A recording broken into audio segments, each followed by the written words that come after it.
Alright, if you've watched my videos at all, then you know that I have a thing for comic books. I include comic book panels in my videos right alongside the movie clips. Now, some video commentators are too sophisticated to use outside clips of any kind. Take, for example, the great Styx Hexenhammer 666. Styx is one of my favorites. Has been for a long time. The man's just unbelievably sharp. Like anyone, though, he can step into the occasional bad idea, and he's done that recently. His video about the Bill Maher-Stan Lee controversy was entirely entertaining, but for the wrong reasons. And then, of course, recently, he had like a 5 out of 10 on the outrage reaction scale when he came out and said, well, I pray that we have another recession because that's the only thing that can stop Trump. He's finally found, though, something that can really, really outrage people, like to the point where he's trending worldwide style outrage. He dared to disrespect the awesome, the man himself, Stan Lee. Now, why is there so much disproportionate sadness and outrage over this, as opposed to some of the things Maher has said that are demonstrably 1,000 times worse? But this is the straw that breaks the camel's back for people. Well, I have no problem with Maher, but this is the last straw. He disrespected Stan Lee. Okay, I understand that you like these franchises. You think they're cool and stuff. It's still consumerism.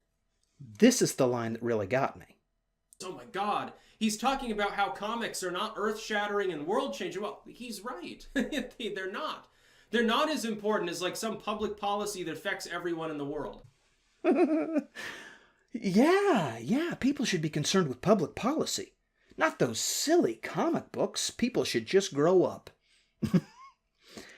I found that to be genuinely surreal. This guy is a long-haired, self-described pagan into occultism who is famous for making shirtless YouTube videos, and he's harumphing about the comic books. When Styx comes off like the dad in the Twisted Sister video berating the rock fan kid for not having real-world values, I find that to be truly bizarre. It's still consumerism. It's still a bunch of cheap plastic shit, ultimately. And you baby it, like almost like it's your kids or something. I don't understand it. It's just a little bit weird. Among the thousands and thousands of like C-tier throwaways that they develop all of the fucking time, literally so that they can insert it into 2 panels in a comic book or something. Oh my god. He's talking about how comics are not earth-shattering and world-changing. Well, he's right. They're not. What do you want to do with your life? But what did Bill Maher actually say, though? I have to put that up before I can continue. The guy who created Spider-Man and the Hulk has died, and America is in mourning. Deep, deep mourning for a man who inspired millions to, I don't know, watch a movie, I guess. Now, I have nothing against comic books. I read them now and then when I was a kid, when I was all out of Hardy Boys. But the assumption everyone had back then, both the adults and the kids, was that comics were for kids. And when you grew up, you moved on to big boy books without the pictures. Wow.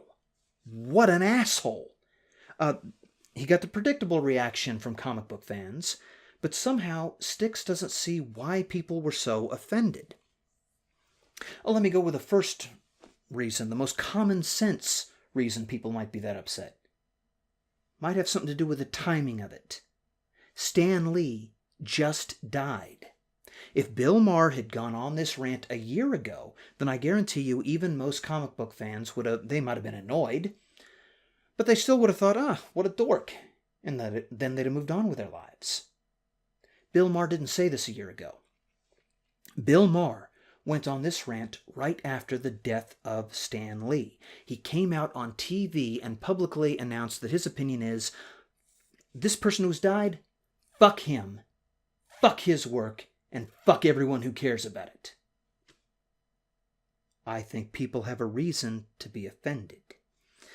And some people will say, he did that on purpose for the attention. Why would you rise to the bait? And I guess the thinking there is, he insulted you deliberately, so why would you feel insulted? Right. Like I said, though, I wasn't all that offended. Mostly because I just can't take Bill Maher seriously. I got a chuckle out of it when I first heard it. I used to like Bill Maher. I used to watch his show. Now, that was back when he was genuinely politically incorrect.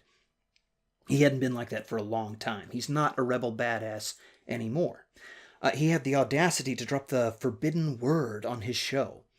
And as a result, he had to have a panel of African Americans on so that he could bow and beg and scrape and grovel. Please don't take my show away. I need the spotlight.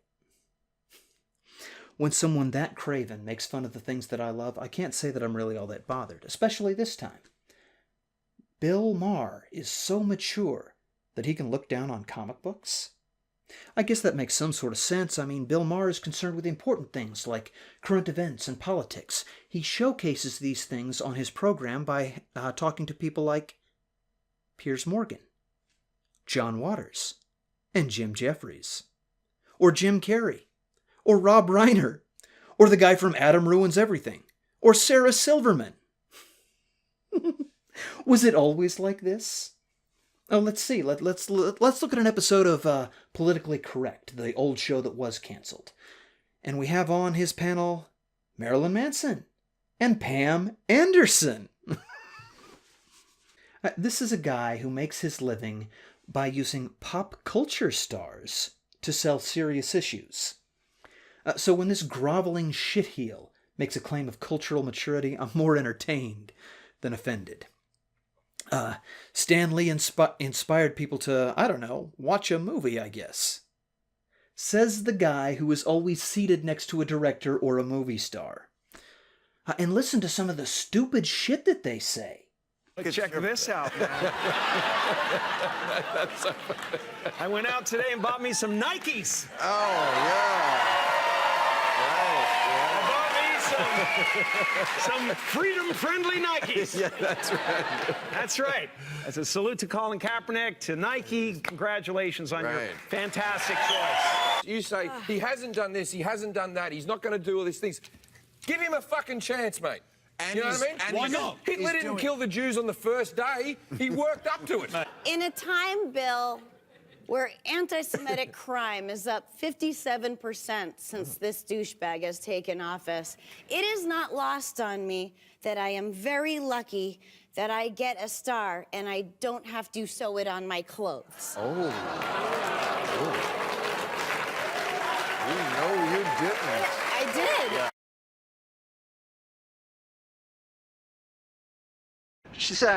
She's got a big mouth, but she's not kidding. I'm gonna whip you silly, and I'm gonna fuck you stupid. You wanna do the man dance? First dance is yours. Why? Look at me! Look at my fucking face! The weird thing is that Bill Maher's complaint actually makes more sense than Styx's does. People should move on to the big boy books without the pictures. He's making the claim that some art forms are more worthy than others. Styx's claim is that real-world issues are important, and comic books just aren't. They're not as important as like some public policy that affects everyone in the world. Now, comic books in particular, you can make a case against if you think they're not a worthy medium. I disagree. I don't think that's true, but I understand it. And comic books can be pretty weird. And Styx is right that political and social concerns really are that important. His argument that people are not sufficiently concerned about these real-world values may have merit. But you do not have to set aside your passions for anything artistic to maintain that. We don't read and write poetry because it's cute. We read and write poetry because we are members of the human race. And the human race is filled with passion. Medicine, law, business, engineering, these are noble pursuits and necessary to sustain life. But poetry, beauty, romance, love, these are what we stay alive for. We have libraries and museums for a reason. My respect for expressive endeavor extends to art and literature and music, but it also extends to comic books and film. Hell, I'll even include professional wrestling and performance art. To strip away these interests, or even to just prioritize above them, is to make the claim that imagination and expression are not as important as practicality and survival. If art is trivial, then the human race and human society are nothing more than an ant colony. The collective concerns are so important that individual passions are not.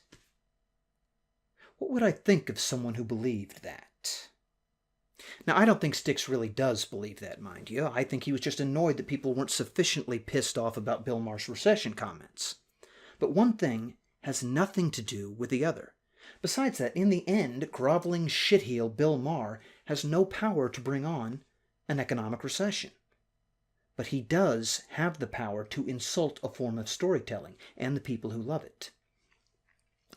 That's the difference. People are not more concerned with comic books than they are with the economy, but they are more concerned with a genuine insult from a TV moron than they are with that TV moron's predictable opinion.